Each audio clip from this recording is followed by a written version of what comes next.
우리 다 같이 일어나서 하나님 말씀 듣겠습니다. 본문은 사무엘하 3장 27절에서 39절 말씀입니다.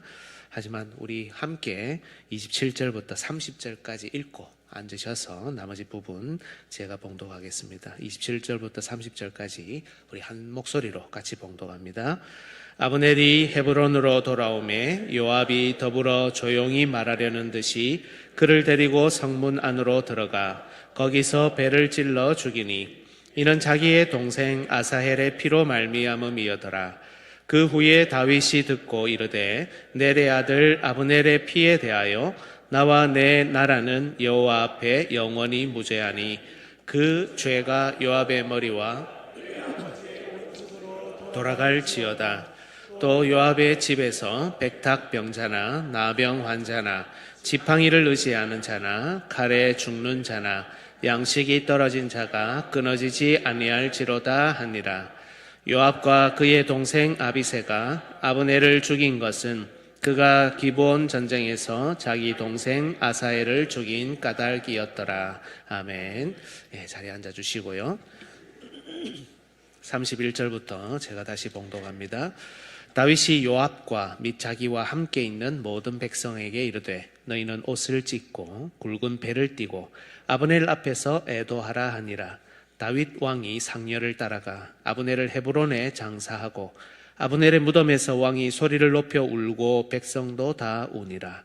왕이 아브넬을 위하여 애가를 지어 이르되 아브넬의 죽음이 어찌하여 미련한 자의 죽음 같은고 내 손이 결박되지 아니하였고 내 발이 착고에 채이지 아니하였거늘 불의한 자식의 앞에 엎드러짐 같이 내가 엎드려졌도다 하매 온 백성이 다시 그를 슬퍼하여 우니라. 석양의 뭇백성이 나와 다윗에게 음식을 권하니 다윗이 맹세하여 이르되 만일 내가 해지기 전에 떡이나 다른 모든 것을 맛보면 하나님이 내게 벌 위에 벌을 내리심이 마땅하니라 하매 온 백성이 보고 기뻐하며 왕이 무슨 일을 하든지 무리가 다 기뻐하므로 이날에야 온 백성과 온 이스라엘이 넬의 아들 아브넬을 죽인 것이 왕이 한 것이 아닌 줄을 아니라. 왕이 그의 신복에게 이르되 오늘 이스라엘의 지도자요 큰 인물이 죽은 것을 알지 못하느냐. 내가 기름 부음을 받은 왕이 되었으나 오늘 약하여서 스루야의 아들인 이 사람들을 제어하기가 너무 어려우니 여호와는 악행한 자에게 그 악한 대로 갚으실지로다 하니라. 아멘. 우리 옆에 분들하고 인사 먼저 한번 하겠습니다. 사랑하고 축복합니다. 네, 여러분 기억하시는지 모르겠지만 제가 처음 부임하고 난 다음에 인사하고 싶어가지고 차렷 격려 한번 한 적이 있습니다. 몇 번 했는데 기억하십니까? 오늘 3월 마지막 주라서 그런지 한번 해보고 싶은데요. 설교하기 전에 여러분과 저 사이에 또 이렇게 즐겁게 교제하는 가운데 언약의 말씀이 선포됐으면 하는 그런 바람인데 저에게도 사랑합니다, 축복합니다 해주시고 저도 사랑하고 축복합니다 이렇게 한번 인사하면 좋겠습니다. 차렷 격려 사랑하고 축복합니다. 네, 감사합니다. 인사하고 나면 졸면 안 되는 거 아시죠? 학교에도 선생님한테 인사 극복했는데 주무시면 안 되지 않습니까? 그죠? 딱 20분, 20몇 분 정도 설교하는데요. 여러분들 눈 부릅뜨고 오늘 하나님 말씀 집중하시고 특별히 마음을 열어서 또 예수 그리스도의 복음을 설교 가운데 들을 수 있기를 축복합니다. 여러분 지난 시간에 우리는 사울의 군사령관이었고 이스보셋을 왕으로 옹립했던 아브넬, 그 아브넬이 다윗에게 투항했다는 내용을 살폈습니다. 그리고 그 투항한 아브넬을 요압이 살해했다는 것도 우리가 보았습니다. 아브넬은 분명 좋은 사람은 아닙니다. 그는 훌륭한 삶을 살지 못했습니다. 그 투항조차 결코 선한 의도였다 이렇게 볼 수 없는 정황들이 있었습니다. 하지만 다윗은 그를 있는 그대로 받아들여줬습니다. 하나님께서 다윗을 통해 세우고자 하시는 나라는 그 입술의 말과 고백을 있는 그대로 받아들이는 과거 전력을 묻지 않고 용서하는 은혜로운 나라라는 것을 다윗이 드러냈죠. 하지만 요압은 이 아브넬을 죽였습니다. 그 이유는 놀랍게도 이전에 아브넬이 전쟁터에서 자기 동생 아사헬을 죽였기 때문이죠. 은혜롭고 자비로운 왕국의 왕이 용서하고 받아들인 사람을 그 왕을 따른다는 요압이 자신의 사사로운 복수를 위해 죽인 겁니다. 다윗이 왕국 가운데 드러냈던 이 은혜와 자비의 복음이 요압에 의해서 훼손되었습니다. 이제 이 문제를 다윗이 어떻게 처리하는지 살필 차례입니다. 지난 시간에도 말씀드렸지만 오늘 본문의 내용을 정치적인 관점으로 혹은 정치 정략적인 관점으로 봐서는 안 된다는 것, 여러분 마음속에 다시 한번 떠올리시면 좋겠습니다. 성경은 처세술을 가르치는 책이 아닙니다.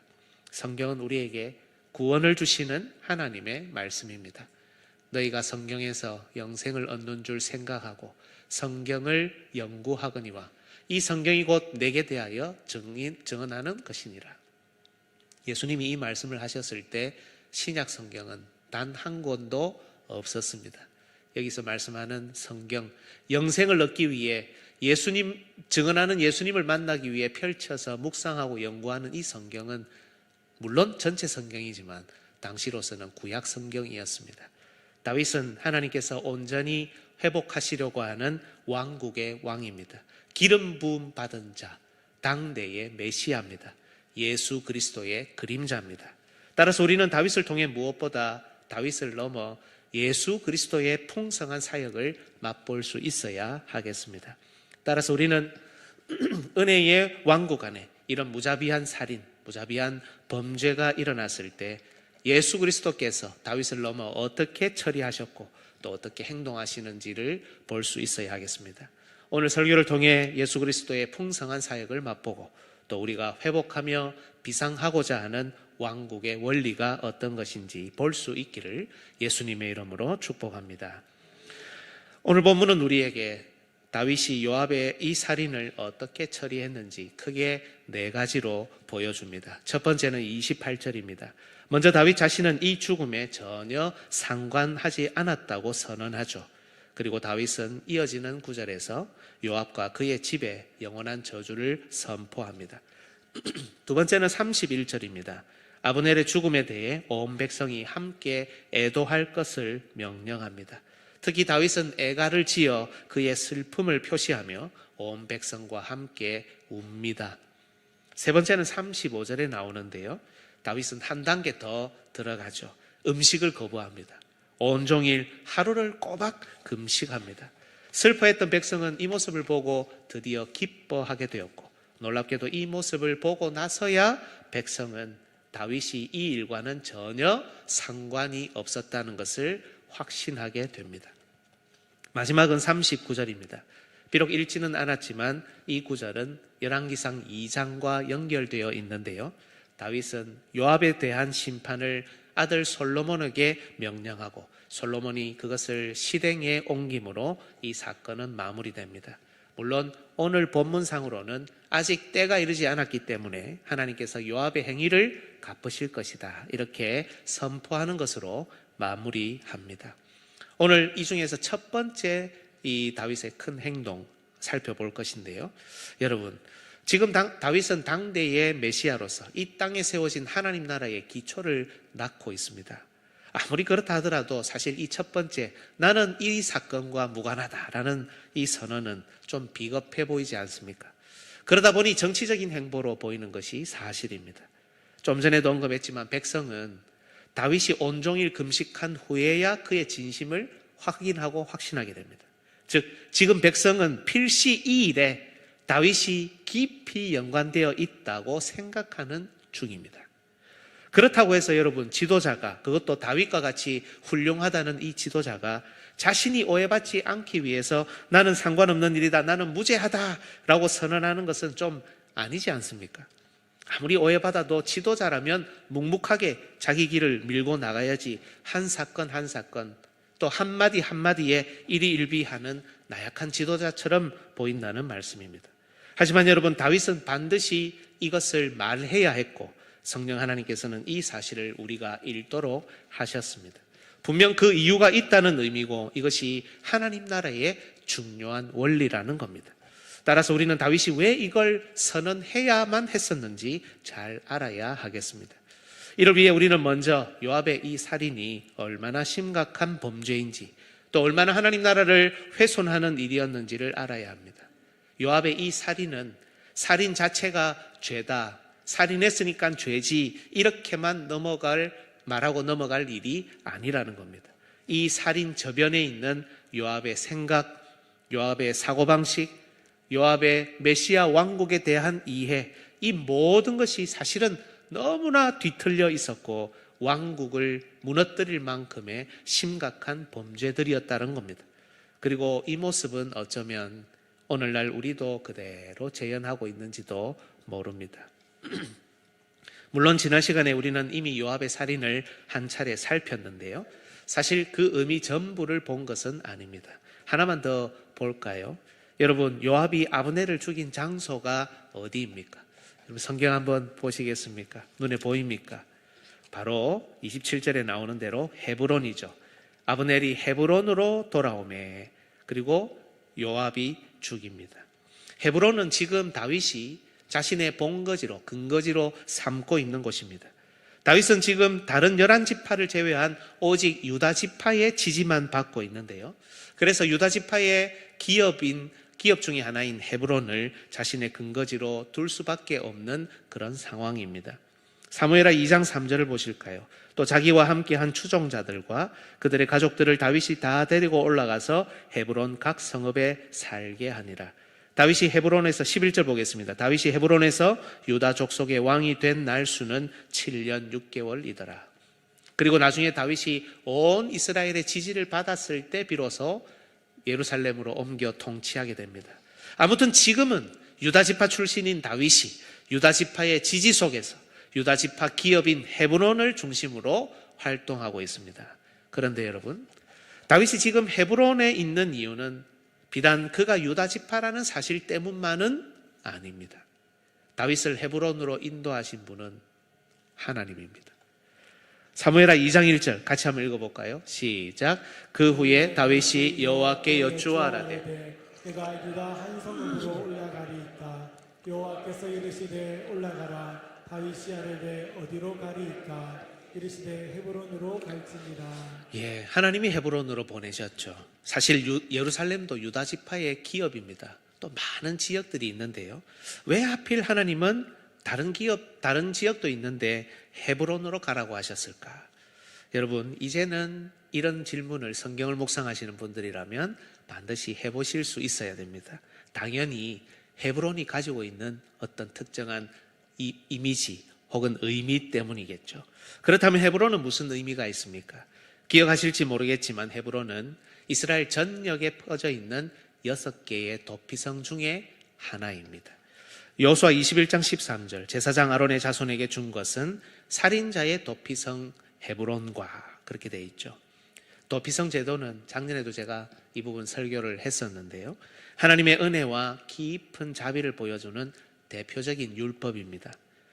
여러분, 살면서 만나는 가장 억울한 일이 무엇일까요? 우리 살아오시면서 많은 억울한 일들 당하셨죠. 가장 억울한 일이 무엇일까요? 다른 사람 억울한 것보다 내가 당한 억울함이 제일 억울한 일이죠, 보통은. 그런데 여러 가지 있을 수 있지만 제가 생각할 때 가장 심각한 억울한 일은 바로 의도하지 않은 살인자가 되는 것일 겁니다. 사람의 생명을 이 땅에서 끊어버린다라는 점에서 살인은 가장 심각한 범죄라 할 수 있는데요.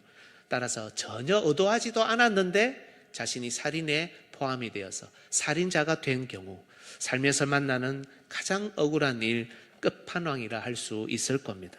도피성은 바로 이런 억울한 경우를 만난 살인자가 살 수 있는 유일한 피난처 길입니다.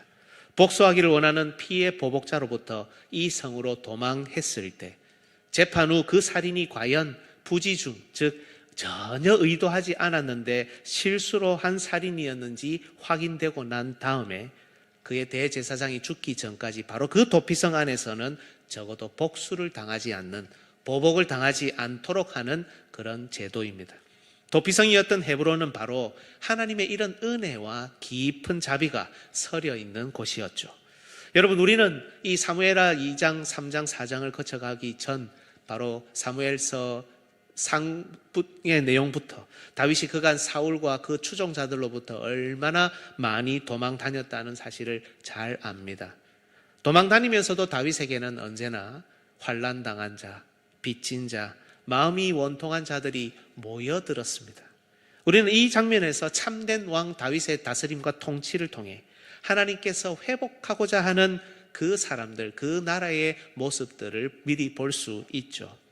하나님께서 다윗을 다른 성읍이 아니라 그 통치의 시작을 헤브론으로 보내서 먼저 하게 하신 것도 마찬가지입니다. 다윗이 세울 하나님 나라가 바로 이런 나라라는 메시지였던 겁니다. 지금은 오직 한 지파, 유다 지파만 다윗을 인정하고 따릅니다만 결국 이 완악한 나머지 11지파도 다윗의 다스림과 통치 속으로 들어와서 복종해야 합니다. 내가 너희의 과거, 너희의 역사, 너희의 잘못을 묻지 않겠다. 전혀 묻지 않겠다. 바로 이곳으로 빨리 들어온나. 다윗은 오직 하나님의 은혜와 자비로 그들을 초청하고 있었던 것이고 그걸 잘 보여주는 것이 바로 헤브론에서 시작하고 있는 그의 통치였던 겁니다. 그리고 이 헤브론으로 어쩌면 정말 가장 악한 자가 들어왔을 겁니다. 가장 강교한 자가 들어왔습니다. 좋은 삶을 살지 못했고 선한 의도가 아닌 것이 분명했지만 다윗을 왕으로 섬기고 따르겠노라고 고백하며 바로 이 헤브론 안으로 심지어 11지파의 동의를 가지고 함께 들어왔습니다. 이스라엘의 참된 왕 다윗은 바로 이 헤브론에서 아브넬의 고백을 있는 그대로 받음으로 하나님의 은혜와 자비를 깊이 드러냈습니다. 그런데 여러분, 요압은 달랐습니다. 바로 이 헤브론으로 다시 아브넬을 유인해서 그를 이 헤브론 안에서 죽입니다. 도피성 규례에 따르면 피의 보복자는 가장 가까운 형제나 친족이죠. 따라서 아사헬의 형인 요압이 법적으로는 가장 가까운 피의 보복자입니다. 그러나 여러분, 아무리 피의 보복자를 할지라도 도피성 안에 있는 용서받은 그 살인자를 죽일 수는 없습니다. 도피성은 부지 중에 살인에 미친 하나님의 그 섭리를 인정하는 곳입니다. 비록 인간적인 머리로는 이해할 수 없지만 이 도피성은 하나님의 은혜와 자비를 인정하는 곳입니다. 하지만 요압은 바로 이 도피성 안으로 아브넬을 유인해 무참히 살해했습니다. 아브넬이나 요압이나 모두 이스라엘 백성이죠. 아브넬도 분명히 헤브론이 주는 의미를 알고 있었을 겁니다. 바로 이 헤브론에서 다윗이 자신을 용서하고 받아들였다는 사실에 더는 복수가 일어나지 않을 것이라 믿고 기대했을 것입니다. 그러니 요압의 말에 별 의심 없이 반응하여 헤브론으로 돌아왔던 것이죠. 그런데 요압은 이 은혜와 자비 용서의 성읍에서 아브넬을 속이고 무참히 살해했습니다. 따라서 여러분, 앞서도 말씀드렸지만 이 살인은 그저 살인 하나로 그칠 문제가 아닙니다. 더 많고 더 깊은 해악을 하나님 나라에 끼치고 있습니다. 이 요압의 잘못된 신앙의 모습 한번 조금 더 자세하게 분석해 볼까요? 제가 이렇게 각색을 좀 해볼 수 있을 것 같습니다. 요압이 하는 말을 들어보십시오. 첫 번째입니다. 하나님 나라에서도 사적인 복수는 얼마든지 가능하다. 메시아가 용서했다 하더라도 나는 너를 용서하지 않고 죽이리라. 요압이 이 왕국에 남기고 있는 첫 번째 메시지입니다. 두 번째도 있습니다. 나는 메시아의 신하, 메시아의 종이기 전에 아사헬의 형이다. 이 나라가 믿음으로 유지된다고? 그래라. 나는 믿음보다는 혈통을 먼저 생각하고 내 가족을 먼저 생각할 것이다. 나는 그걸 따를 것이다. 또 있습니다. 헤브론이 도피성이라고? 하나님의 은혜와 자비를 보여준다고? 나에게는 더 깊은 은혜와 자비를 보여주지 않으면서 왜 아브넬에게만 이걸 보여주지? 나의 이 복수를 위해 나는 말씀을 이용해 도피성이라는 규례를 이용해 아브넬의 경계심을 허물어 그를 죽일 것이다. 내가 하나님의 말씀을 위해 존재하는 것이 아니라 하나님의 말씀이 나를 위해 존재해야 한다. 또 있습니다. 나는 평생을 다윗과 함께 했다. 그렇게 고난의 길, 그 고생의 길을 걸을 때 한 번도 배신하지 않았다. 그런데 우리를 대적했던 저 아브넬이 아무런 고생 없이 우리 편이 되고 큰 자리를 차지한다고? 이 자리는 오직 나의 것이다. 누구든지 내 자리를 위협하는 놈은 내가 가만두지 않을 것이다. 여러분, 또 있습니다. 아브넬이 11지파를 데리고 와서 다윗을 섬기게 한다고? 우리가 점점 강해지는 것 같으니 이제 와서 항복한다고? 그래놓고 이 나라에서 큰 자리를 차지한다고? 교회가 하나 되는 것보다, 교회가 번성하는 것보다 차라리 내가 내 마음대로 할 수 있도록 내 자리, 내 권력, 내 존재감, 내 위치를 견고히 하도록 분열된 상태로 있는 것이, 발전하지 않는 것이 훨씬 더 낫다. 또 있습니다. 내가 아브넬을 죽이면 다윗이 투항한 적장을 바로 죽인 비열한 왕으로 오해받는다고? 은혜와 자비의 나라가 아니라 백성도 왕을 의심하는 나라가 된다고? 이방 나라의 왕과 다윗이 무슨 차이가 있냐고? 그게 나랑 무슨 상관이지? 나도 이 나라에서 그동안 중요한 역할을 감당했는데 이제 나도 내가 하고 싶은 대로 하고 살 거야. 여러분, 이 살인이 그저 살인만이 아닌 이유가 바로 이겁니다. 은혜와 용서의 원리가 미움과 보복의 원리로 바뀌었습니다. 믿음의 원리가 지배해야 될 이 나라에 혈통과 출신의 원리가 강하게 작용합니다. 사람을 이끌어야 할 진리의 말씀이 사람의 도구로 전락되었습니다. 겸손과 순종으로 다른 사람을 섬기고 세워야 하는데 텃세와 권력을 향한 욕망에 지배당했습니다. 연합과 번성의 기회를 분열과 분쟁으로 치닫게 만들었습니다. 무엇보다 메시아의 명예와 영광을 땅에 떨어지게 했습니다. 살인 그 자체도 심각한 범죄였지만 요압의 이 살인은 바로 왕국 전체를 오염시켜 결과적으로 이런 원리가 지배하는 나라가 되게 한 겁니다. 이렇게 요압이 아브넬을 헤브론 성읍 안에서 무참히 살해했다는 소식을 듣자마자 다윗은 곧바로 요압의 이 행동이 자신과 자신의 나라와는, 하나님의 나라와는 아무 상관없다는 것을 선언합니다. 아니, 아무 상관이 없다는 것을 선언해야 했습니다. 요압의 행위가 하나님 나라를 완전히 무너뜨릴 수 있는 심각한 범죄였기 때문입니다. 이로써 다윗은 자신과 자신의 나라가, 아니 하나님께서 다스리시는 이 나라가 결코 이런 행위를 지지하지 않는다는 것을 드러냈습니다. 주 안에서 사랑하는 여러분, 잘 아시는 바와 같이 우리 주 예수 그리스도께서는 신약에서 직접적인 살인뿐 아니라 형제를 미워하는 것, 형제에게 분노하는 것, 형제를 욕하는 것, 형제에게 원망 들을 만한 일을 하는 것, 이 모든 것을 살인이라고 규정하셨습니다. 다른 사람이 아니라 아브넬과 같은 방금 제가 계속 강조했던 형제입니다. 즉 예수님께서는 과거 다윗이 그러했던 것처럼 오늘날에도 훨씬 더 강화된 하나님 나라의 원리, 하나님 나라의 윤리를 말씀을 통해 선포하셨습니다. 하지만 여러분, 우리의 모습에서는 여전히 요압의 살인의 의미와 같은 이런 내용들이 흘러나오고 있지 않습니까? 첫 번째, 은혜로 구원받았음에도 우리는 여전히 미움과 시기와 질투, 자비 없는 모습으로 서 있지 않습니까? 심지어 직접적이든 간접적이든 보복하잖아요. 보복을 위해 모든 노력을 기울이면서 살 때도 있지 않습니까? 과연 우리에게 용서가 있습니까? 자비가 있습니까?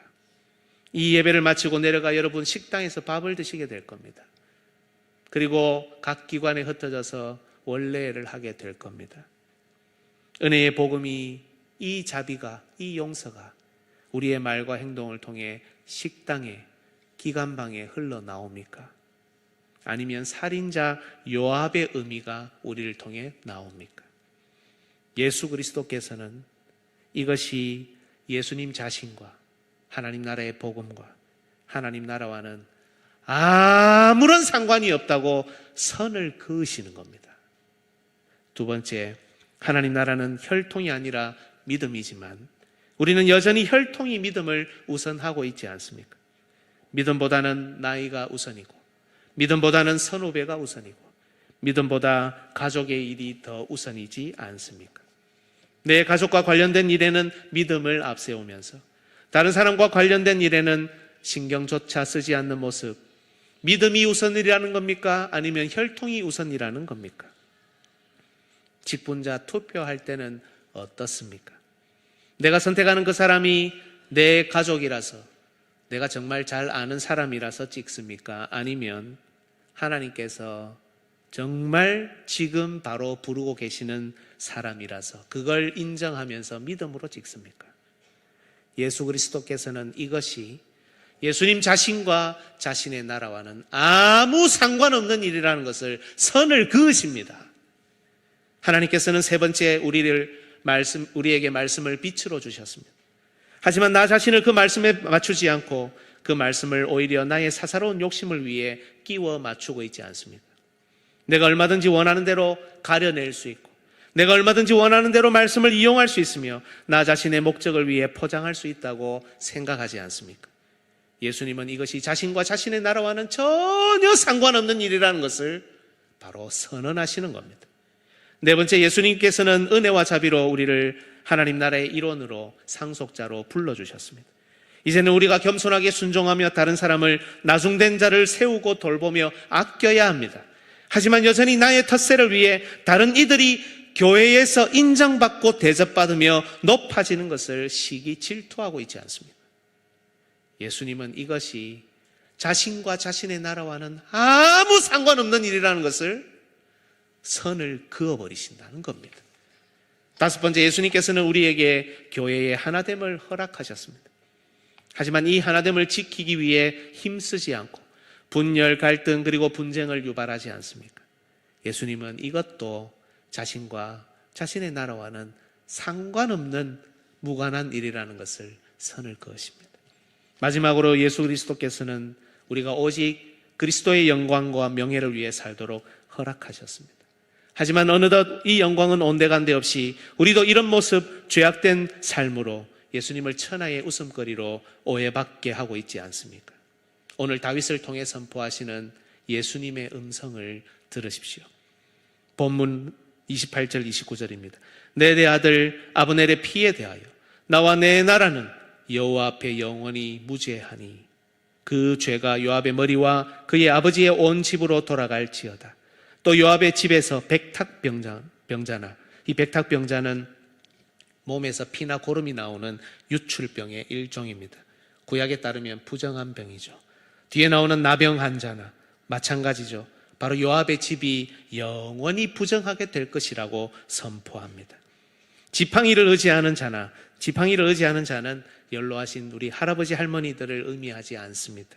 세월이 가는 것은 자연스러운 이치입니다. 저주가 아닙니다. 이것은 바로 하나님의 심판을 받아 다리를 저는 것을 의미합니다. 뒤에 나오는 칼에 죽는 자 역시 일반적인 전쟁에서 죽임을 당하는 것을 말하지 않습니다. 요압이 아브넬을 죽였던 것처럼 불의의 습격을 받아 죽는 경우를 우리에게 연상시킵니다. 요압이 자기가 한 짓을 그대로 받게 된다는 하나님의 심판입니다. 양식이 떨어진 자가 끊어지지 아니할지로다 하니라. 이 모든 저주는 여러분, 신앙과 삶에서 정상적인 생활을 하지 못하는 것을 강조하며 요압과 그의 집이 하나님 나라와 당대의 교회와 누려야 할 그 교제가 단절될 것이고 하나님 백성으로서 누려야 할 모든 복을 잃어버리게 된다는 그런 무서운 경고의 말씀입니다.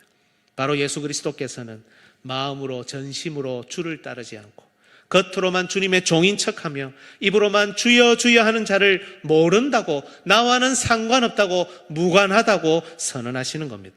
마태복음 7장 23절 같이 읽겠습니다. 시작.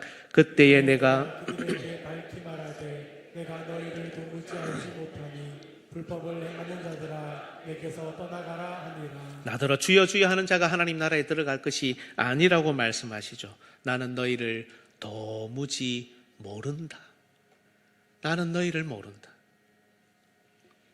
바로 우리가 오늘 이 시대에 지금도 행하고 있는 이 모든 일이 예수님과 그분의 나라와는 아무런 상관이 없는 일이라는 것. 선을 정확하게 그어 놓으시는 겁니다. 여러분, 살면서 이런 유혹, 이런 잘못된 신앙의 결과물을 경험하지 않은 사람이 여기에 누가 있겠습니까? 누가 여기에서 자유할 수 있겠습니까? 저를 포함한 우리 모두는 다 이런 유혹에 빠졌고 이런 일들을 저지르면서 살았고 지금도 이런 결과물들을 내놓고 있는 사람들입니다. 그런데 한 번쯤은 고민해 봐야 되지 않겠습니까? 왜 우리는 이렇게 하고 살고 있을까? 왜 나는 이것을 제어하지 못할까? 나는 왜 이것을 막아서지 못할까? 나는 왜 이 유혹에 빠져서, 이 시험에 빠져서 이 일에 내 자신을 내주고 있는 것일까? 왜 이런 마음을 계속해서 품고 이런 말들을 계속해서 하며 이런 행동을 내 손과 발로 하고 있는 것일까? 저는 단연코 이 답을 제시하고 싶습니다. 잠시 꺼두셔도 좋습니다. 왜 이렇게 할까? 저는 이 답을 제시하고 싶습니다. 우리의 왕이신 예수님이 두렵지 않아서 그렇습니다. 예수님이 선을 그어 놓으셨다는 사실을 몰라서 그런 것 같습니다. 우리의 이런 잘못된 것들이 여전히 하나님 나라에서 받아들여질 것이라 하는 착각 때문입니다. 하나님의 은혜와 사랑을 오해해서 내가 이렇게 해도 하나님이 받아들여 줄 것이다, 이렇게 착각해서 그렇습니다. 자기도 이제 이 나라에서 어느 정도 된다는 겁니다. 어느 정도는 이렇게 해도 될 것이라고 착각합니다. 어쩌면 목사가 가장 많이 착각할 것이고, 어쩌면 직분자들이 가장 심각하게 착각할 겁니다. 여러분, 착각해서는 안 됩니다. 이런 도무지 자신과는 아무 상관없는 일이라 선포하시는 예수님의 음성이, 이런 착각이 우리를 찾아올 때마다 우리 귀에서 천둥처럼 울려 퍼져야 되는 겁니다. 지금 너가 품고 있는 그 마음, 지금 너가 하려는 그 말과 행동은 나와는 아무 상관이 없다. 나와는 무관하다. 나는 지금 너가 하려고 하는 그 일을 전혀 모른다. 예수님께서 그 마음 끝에, 그 말 끝에, 그 행동 끝에 이렇게 선언하시겠다는 무서운 경고를 바로 지금 내 귀에 울려주시는 천둥 소리로 여러분 들어야 한다는 겁니다. 주 안에서 사랑하는 성도 여러분, 오늘 다윗의 선포, 예수 그리스도의 이 선언을 잊으시면 안 됩니다. 우리의 마음 끝에 예수님께서 기뻐하시는 은혜가 있기를 축복합니다. 우리의 말 끝에 예수님께서 서 계시면 좋겠습니다. 우리의 행동 끝에 주님께서 자신의 손과 발로 퍼 계시는 은혜가 있으면 좋겠습니다. 은혜의 도성 안에서 은혜의 시간을 살며 주님이 무관하다 하시는 삶이 아니라 우리 주님이 기뻐하시는 그런 삶이 되시기를 예수님의 이름으로 축복합니다. 아멘.